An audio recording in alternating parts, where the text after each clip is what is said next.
Assalamualaikum warahmatullahi wabarakatuh. Waalaikumsalam warahmatullahi wabarakatuh. Alhamdulillah, puji syukur mana senantiasa kita panjatkan kepada Allah Subhanahu wa taala yang telah memberikan rahmat dan hidayah kepada kita semua, sehingga di pagi hari ini kita bisa bertemu bertatap muka dalam keadaan sehat walafiat. Selawat serta salam adalah kita sanjungan pada junjungan kita Nabi Agung Muhammad SAW yang kita tunggu sahabatnya di akhir yang nanti. Bapak Ibu yang saya hormati dan mengucapkan terima kasih di sela-sela kesibukan Bapak Ibu masih menyempatkan waktu untuk kita berdiskusi bersama untuk perkembangan anak didik kita. Marilah supaya hari ini, kegiatan hari ini bisa berkah dan dapatkan kelancaran, kita awali dengan berdoa bersama-sama. Berdoa sesuai dengan agamanya masing-masing, dimulai. Terima kasih. Semoga dengan doa tadi kegiatan pembelajaran hari ini, kegiatan diskusi hari ini bisa terlaksana dengan baik. Nah, Bapak Ibu yang saya hormati, hari ini kita akan mencoba berdiskusi bersama-sama terkait dengan budaya positif restitusi. Mesti dibayangkan Bapak Ibu bingung apa itu restitusi? Kok kenapa harus restitusi dan sebagainya? Ini muncul dalam benak Bapak Ibu yang ada di sini. Nah,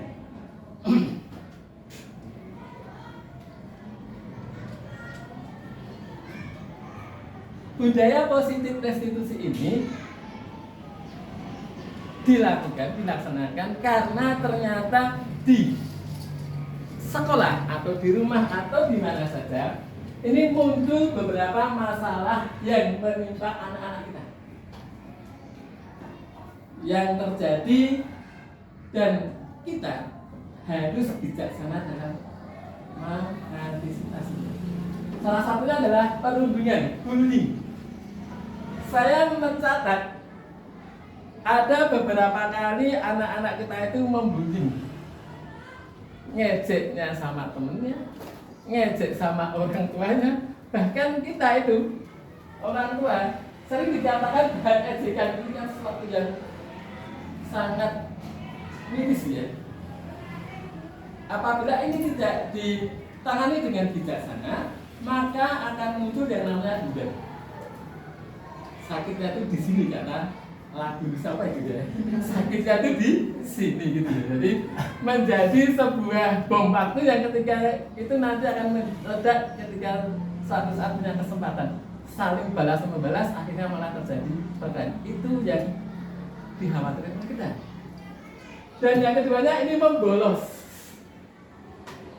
Beberapa waktu yang lalu ketika kami rapat, ya toh, rapat dengan Bapak Ibu guru, ada anak yang membolos. Saya dilapori oleh guru-guru yang lain, anak itu membolos dengan melempar pagar. Jadi anak itu di belakang kebun ada pagar, kemudian dia naik, kemudian bolos. Nah, sampai di sana saya juga bingung. Kenapa bingung? Anak itu bolos keluar pintu, naik pagar itu, kembali lagi ke pos satpam, masuk lagi. Terus yang kedua lewat sana naik belakang itu masuk lagi. Yang kedua pulang ke rumah. Saya datangi, kamu kok membolos masuk lagi gimana? Saya bingung Pak, saya cuma ikut-ikutan. Ada seperti itu terjadi, dan saya itu sampai kami datang, kami komunikasikan, ternyata mah berbunyi Bapak Ibu, masuk lagi, dan itu terjadi. Itu yang tadi lewat pagar. Ada juga yang pergi ketemu katanya ke Taman Pintar dan sebagainya. Nah, selanjutnya ini yang kesulitan dalam belajar Bapak Ibu. Beberapa anak saya cek dengan asesmen, kalau bahasanya asesmen diagnostik ya. Jadi di awal itu kami lakukan asesmen. Tetapi karena asesmen itu biar anak-anak tidak takut dengan namanya, maka kami ganti dengan nama sarapan soal. Pernah dicek ya Pak Ibu? Ada nilai yang saya gitu kan? Nah, ini dengan sarapan soal ini ternyata ada yang seneng, ada yang tidak, ada macam-macam. Jadi bervariasi ternyata karakter anak. Nah, inilah yang namanya masalah yang terjadi di sekolah kita.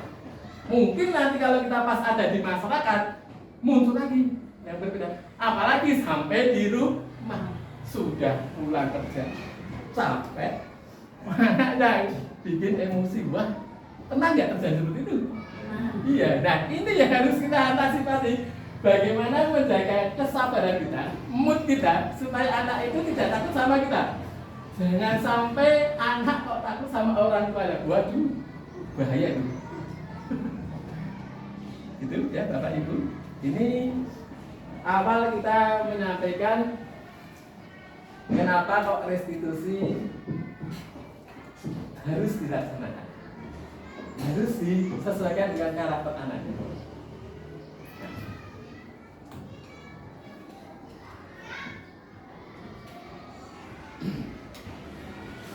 Nah, perlu penanganan yang bijaksana dengan salah satunya dengan restitusi.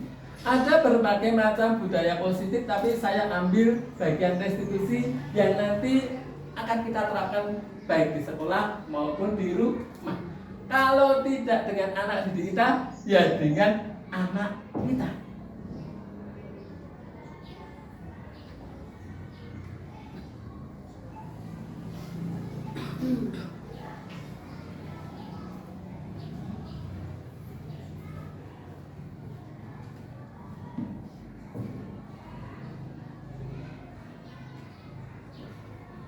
Nah, ini Bapak Ibu yang saya hormati, jangan dilihat fotonya.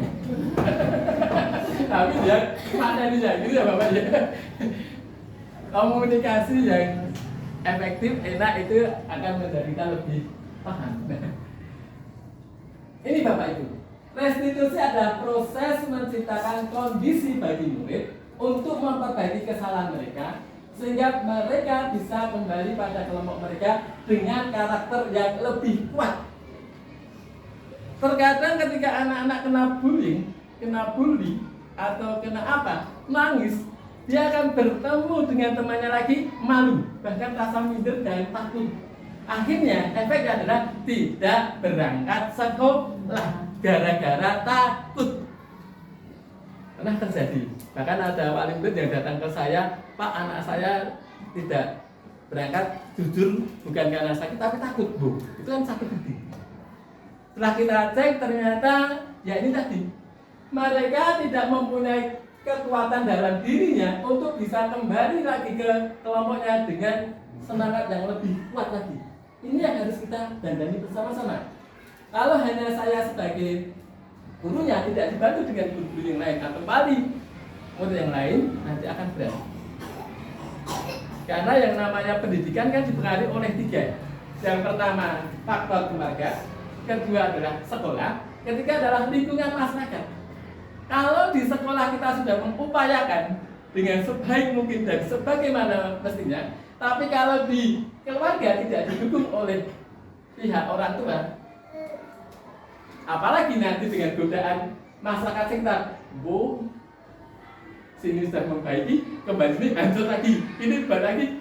Jadi seolah-olah sekolah itu hanya dandani yang dirusak oleh masyarakat dan oleh keluarga. Maka ini perlu yang namanya munculkan kekuatan dari dalam diri anak-anak kita itu untuk saya lebih kuat lagi menghadapi kenyataan ini.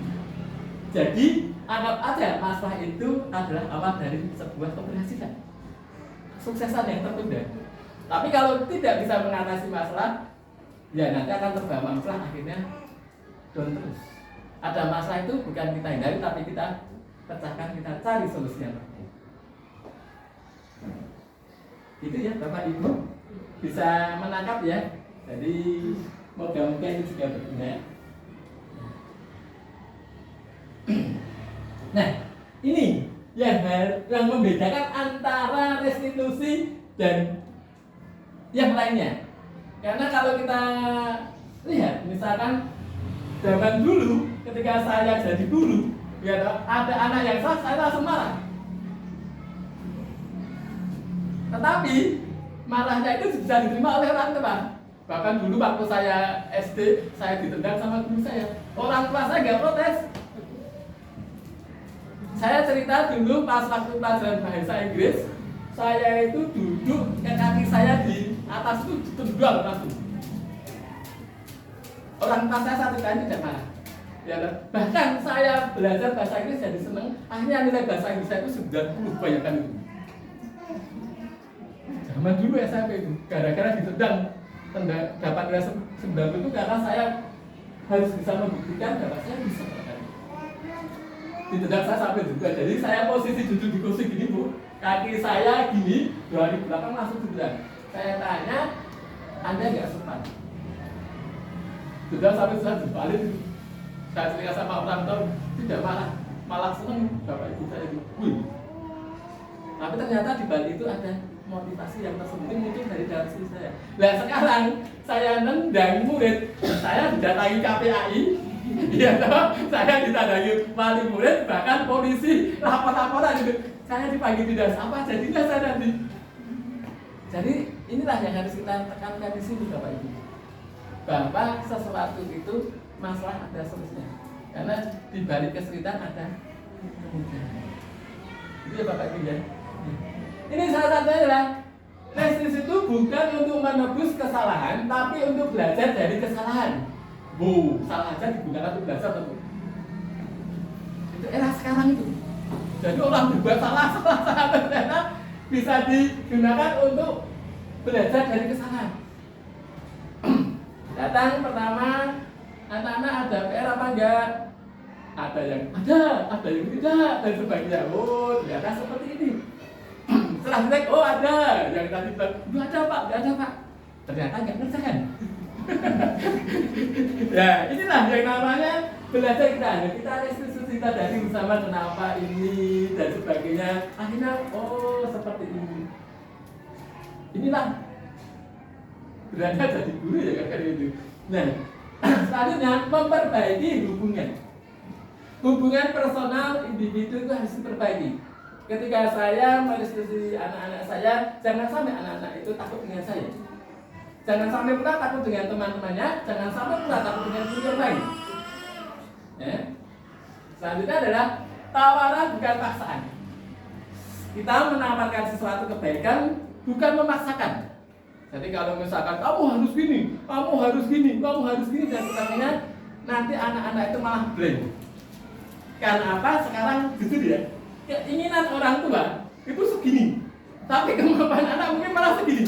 Jadi terkadang ketika kita anak itu tidak sesuai dengan keinginan kita, wah dipaksakan. Wah anak dibeskan, wah anak dididikan, tapi tetap nggak bisa. Inilah yang perlu kita sampaikan bahwa tawaran bukan paksaan. Berdiferensi. Jadi sesuai dengan kebutuhan anak-anak kita. Gitu ya Bapak Ibu ya. Jadi punya gambaran Bapak Ibu. Menuntut untuk melihat ke dalam hati. Kita dudukkan bersama anak-anak, kemudian kita pajang face yang ceria ketika anak-anak itu salah. Jangan face-nya aduh. Kalau face itu mempengaruhi, bener gak? Senyum simetris, bukan senyum. Aduh, ini susah ini, karena mau merasuk ke dalam hati anak-anak itu susah. Kalau anak-anak bilang, aduh, bapakku galak, ibuku galak, ini yang terjadi ketika kita tidak bisa melihat ke dalam hati anak-anak. Itu penting loh. Ini ya. Nah, mencari kebutuhan dasar yang mendasari kebutuhan. Saya melakukan mencontek karena kebutuhan saya akan prestasi. Nek nggak dengan mencontek, nilai hasil saya cetek. Maka ini dicek ini. Oh, saya itu bolos karena saya pengen lihat taman pintar. Berarti kebutuhan dasar saya adalah rekreasi, piknik, pengen fresh. Pernah terkejut kayak gitu gak? Anak saya ngajak sana, ngajak sini, aduh, ayah tuh capek. Saya tuh capek, gitu ada gak? Ternyata anak itu pengen ini, mereka akan mencari kesempatan untuk melampiaskan. Berarti yang salah siapa? Jangan kita tahu seperti ini. Ini penting sekali. Jadi mulai sekarang kita harus bisa memahami bahwa anak didik kita itu adalah masa depan. Ya. Jadi harus kalau berlian itu dilatih, dijaga dan sebagainya. Cara untuk memperbaiki diri. Cara untuk memperbaiki diri. Ya, jadi Bapak Ibu, inilah yang harus kita cari solusi cara memperbaiki diri bagi anak-anak yang mendapatkan mas tadi. Dan kita fokus pada solusinya, bukan mencari siapa yang salah, siapa yang benar, tapi mencari solusinya yang terbaik. Orang bilang win-win solution, tapi ternyata berat ya. Karena apa? Karena mesti salah satu akan menjustis kita sebagai orang tua nggak terima anak kita. Apalagi sebagai guru, anak kita kayak gini dan sebagainya. Ini yang menjadi masalah dari pucuk diri kita. Dalam diri kita itu terkadang tidak terima. Benar ya? Ini loh ibu yang harus menjadi masalah.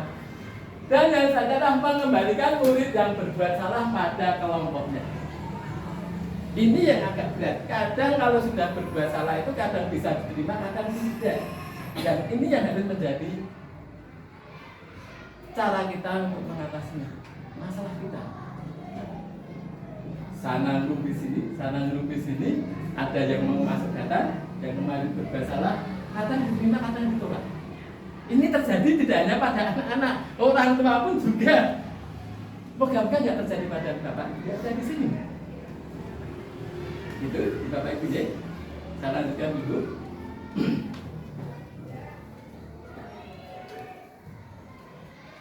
Nah, ini yang akan kita sampaikan adalah segitiga restitusi, di mana nanti kita mampu menstabilkan identitas, kemudian validasi tindakan yang salah, dan dilanjutkan dengan meyakinkan keyakinan. Ini yang harus kita lakukan, segitiga restitusi. Diterapkan ini semua sehingga nanti muncul keinginan yang kuat dari dalam diri anak-anak untuk bisa berbuat yang lebih baik. Ini Bapak Ibu. Sambil makan dan minum ya, supaya tidak apa itu terjadi ya. Jadi nanti setelah dalam kita diskusi. Nah, Bapak Ibu, ketika ada anak itu mempunyai masalah, yang pertama lakukan adalah menstabilkan identitas.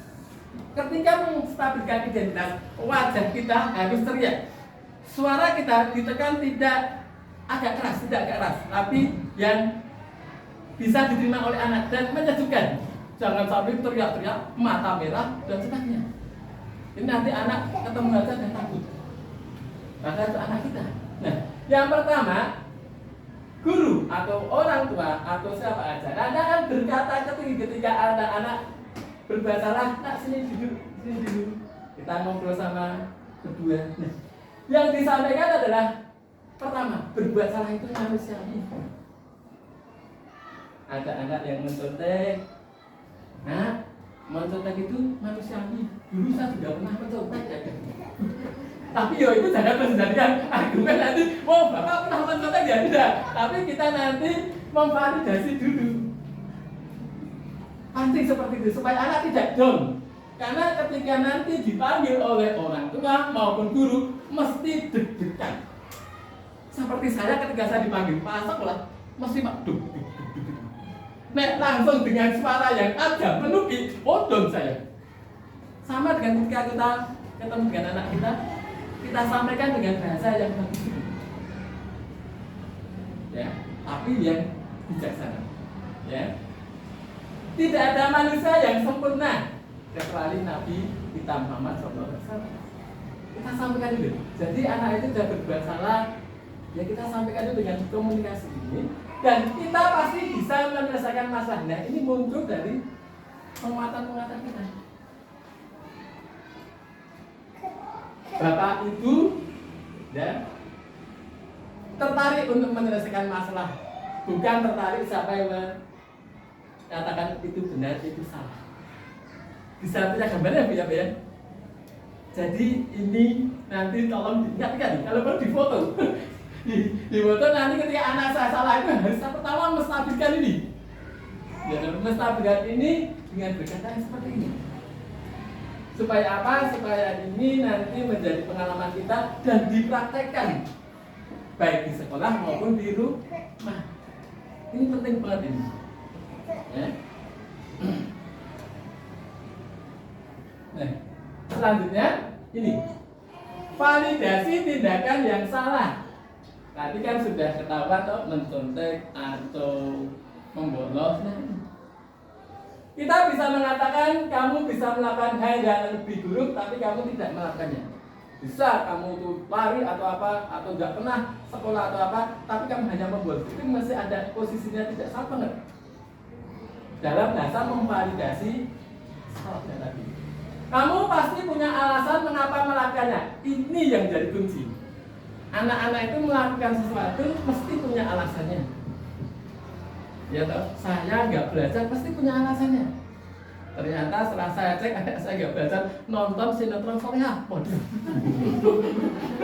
Terus saya lihat dulu ibunya juga nonton, saya patiin, saya diprotes 2 orang. 1 lawan 2, bayangkan.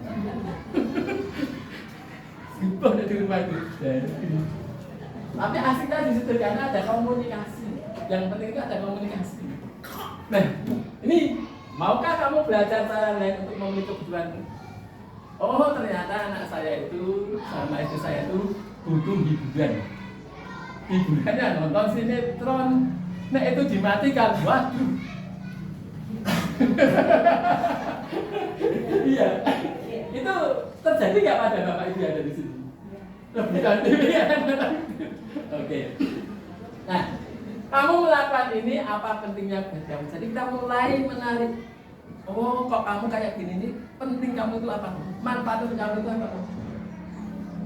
Ya disinilah mulai muncul nanti anak-anak akan berargumen.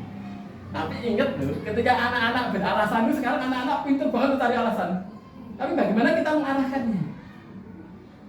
Pak Agus baru ngomong A, anak juga duduk juga elemen. Sampai saya duduk alasannya terlalu banyak. Iya dong, ada yang ini, ada yang sebagainya. Ini yang perlu kita catat, ya.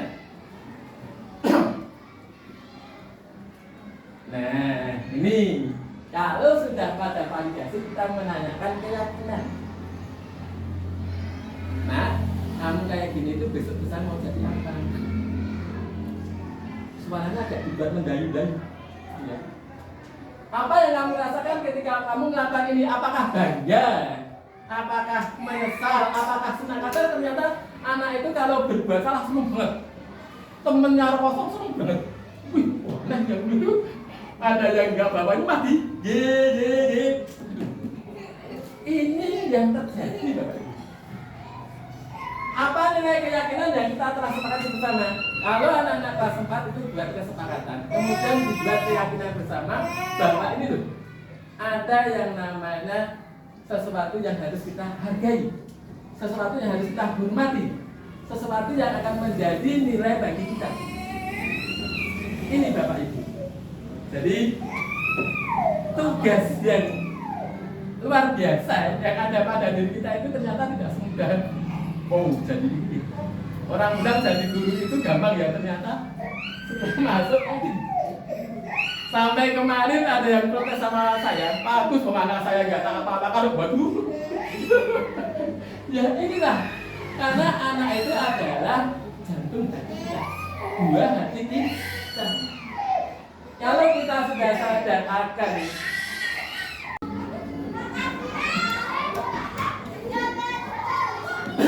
oke, Bapak Ibu yang saya hormati, sampailah kita pada umpan balik, di mana nanti saya ingin tahu dari Bapak Ibu yang ada di sini setelah menerima materi diskusi pemaparan dari saya, kira-kira umpan balik yang bisa saya dapatkan dari Bapak Ibu itu apa? Dan salah satunya hal baru yang saya ketahui adalah titik-titik.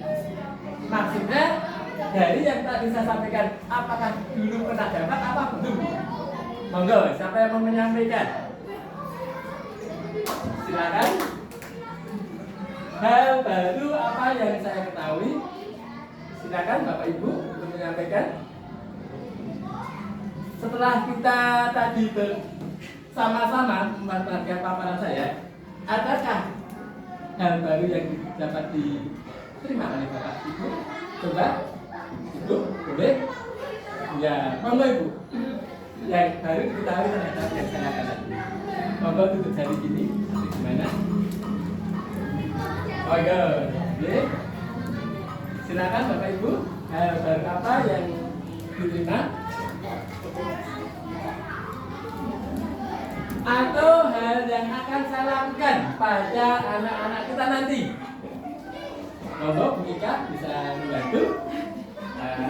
Kira-kira setelah saya berikan tadi paparan, dapat hal baru nggak? Ada Pak, mungkin ketika kita tahu bahwa kita salah, sebenarnya jangan langsung dimarahi.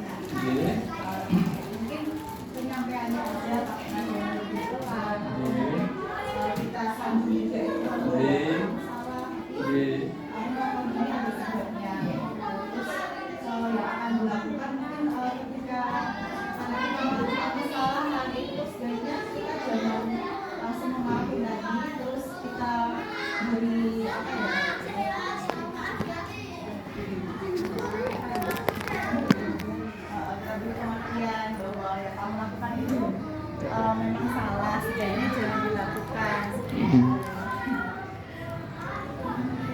Monggo, hal yang akan saya lakukan kira-kira apa Ibu? Yang akan dilakukan Nggih. memberikan pengertian tadi Pak kepada anak, Nggih. terus lebih memahami Oke. apa sih kemauan anak itu, terus apa Nggih. yang harus kita lakukan untuk anak agar dia tuh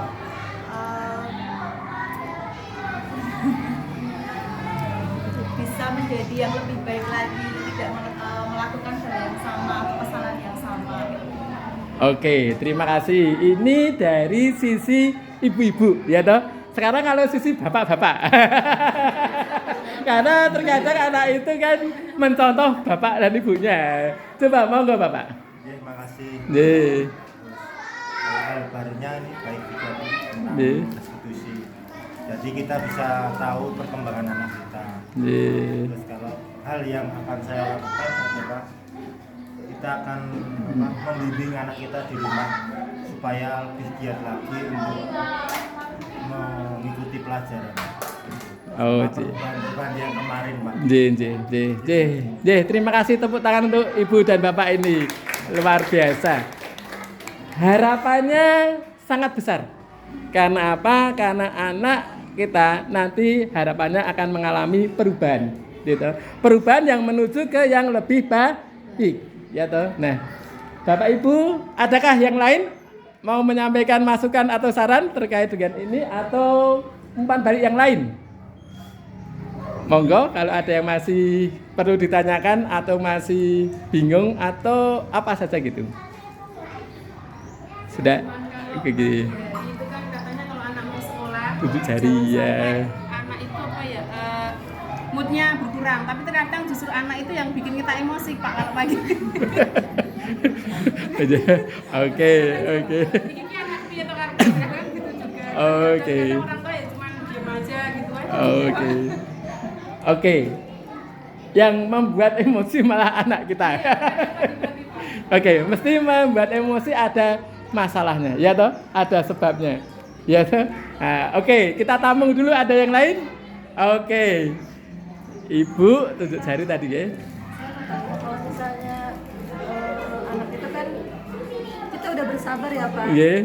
Anak itu misalnya dibangunin nih, Iya. dia ayo deh bangun. Heeh. Padahal kita tuh udah pelan-pelan, tapi malah anaknya nanti bangun ini. Iya. Suka marah-marah sendiri kayak gitu. Padahal Iya. kita udah sabar gitu. Oh, iya. Itu bagaimana Pak? Oke, kita tampung dulu ya. Mungkin ada yang lain? Oke, ternyata setelah dipicu, dipancing, muncul. Ya, itu oke Ibu. Karena karakter anak beda-beda ya. Iya. Misalnya untuk kedepannya anak ditambahin apa ya kayak tugas gitu, karena di rumah itu waktunya itu kan banyak di rumah gitu. Kadang-kadang itu kebanyakan main HP game. Nah, untuk solusinya gitu loh. Mungkin kalau ada tugas banyak atau apa kayak gitu mungkin agak kurang main HP. Gitu aja.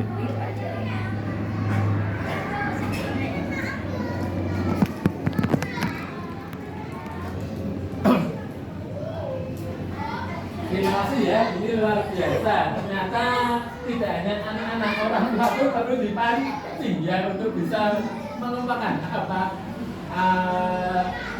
umpan jarinya. Nah, dari yang pertama tadi saya sepakat dengan Ibu Eka ya, yang mana anak itu perlu dimotivasi dengan sanjungan, dengan apapun yang membuat anak itu menjadi bisa muncul semangatnya.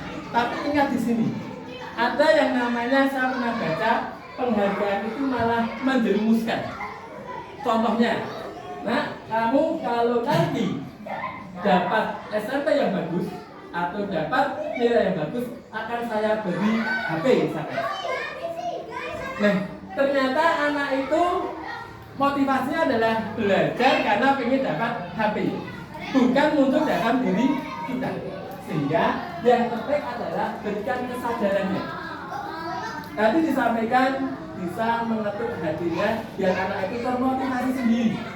Kalau semua itu nanti apa-apa karena penghargaan, nanti kalau tidak ada penghargaan, anak-anak tidak akan melakukan. Itu ya. Jadi sanjungan dan sebagainya itu perlu, tapi jangan berlebihan. Dan saya sepakat dengan Ibu bahwa anak-anak itu ya harus dilakukan dengan komunikasi yang sejuk, nyaman, menyenangkan. Karena apa? Karena dari dalam hatinya nanti akan muncul yang namanya mood tadi ya. Sehingga kalau pagi hari itu tidak akan menyusahkan orang tua. Karena apa? Karena teringat semalam dikata-kata ibu saya, kok ora turu-turu dong. Iya dong, kok orang itu bisa main game dong. Paginya bangunnya kesiangan, akhirnya malah bikin emosi. Ya dong. Nah, sampaikan nanti di restitusi di rumah ya, validasikan, kemudian yakinkan bahwa masa depan kita itu panjang. Besok persaingannya ketat. Ini harus bisa menjadi dasar bahwa kita itu membimbing ke arah yang benar, muncul dari dalam diri kita. Sekali belum terjadi ya dua kali yang terjadi ya berkali-kali, gak bosen kata kuncinya. Jadi kalau dibangunkan itu nanti yang sampaikan aja. Nah, kamu tahu nggak yang namanya cita-cita itu harus tinggi lagi, harus melalui proses perjuangan, harus melalui usaha berat. Nah, kamu hanya tidur-tiduran, nanti apa yang terjadi? Ya anak yang menjawab. Oh iya, oh iya, dan oh iya.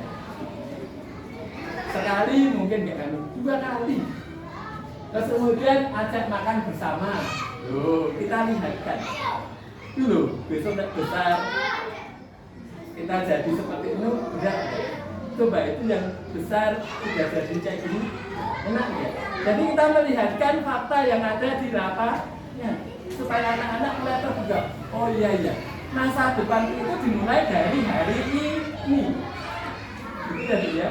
Jadi harus mulai tekankan anak-anak itu bergerak dalam hatinya, tergerak untuk saya bisa, saya mampu, dan saya untuk seperti ini karena besok saya adalah penumpang kedua orang tua saya. Karena sekarang anak-anak itu kan menjadi bagian dari kita toh. Besok anak-anak akan mengurusi itu ya.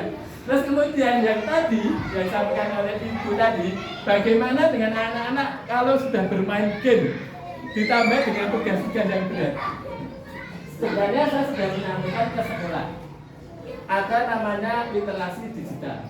Saya sudah menyampaikan ke sekolah, jadi anak-anak itu sudah saatnya harus memegang handphone.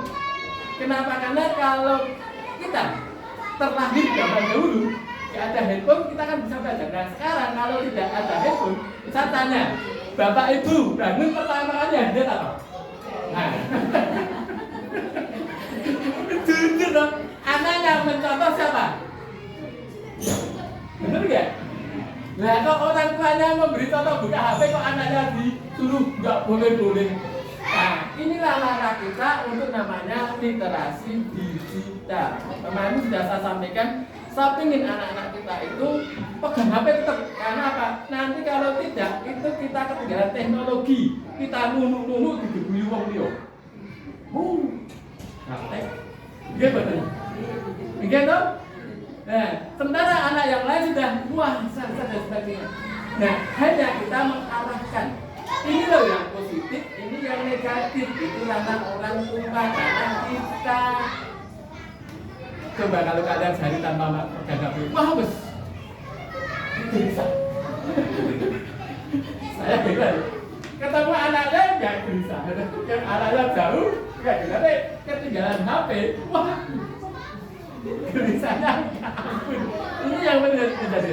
Jadi literasi digital yang saya maksudkan adalah anak itu mari kita arahkan kepada pembelajaran secara digital. Saya kayak gitu kemarin sudah saya sampaikan tapi belum direspon. Ingin saya anak itu saya kenalkan dengan yang namanya krisis. Jadi anak itu memegang soal-soal dari krisis, kemudian dari soal-soal yang baca dari Canva, tinggal sebenarnya kalau Canva itu tinggal klik satu soal keluar di luar karena sudah merupakan AI. Nah, anak kita juga kayak gitu. Nanti ketika kita mau anak itu dapat soal banyak, cari AI dengan Canva itu muncul muncul dengan semangatnya, dengan gampangnya sekali. Nah, nanti ajari bahwa dia bukan soal dengan AI langsung gitu. Nah, ini. Jadi saya malah cenderung anak kita kenalkan sama HP. Kemudian sadarkan dia bahwa HP itu ada untung, ada ruginya. Inilah batasan yang harus dipahamkan ke anak. Jadi bukan membatasi HP. Kalau kita nanti batasi, mungkin mereka akan protes.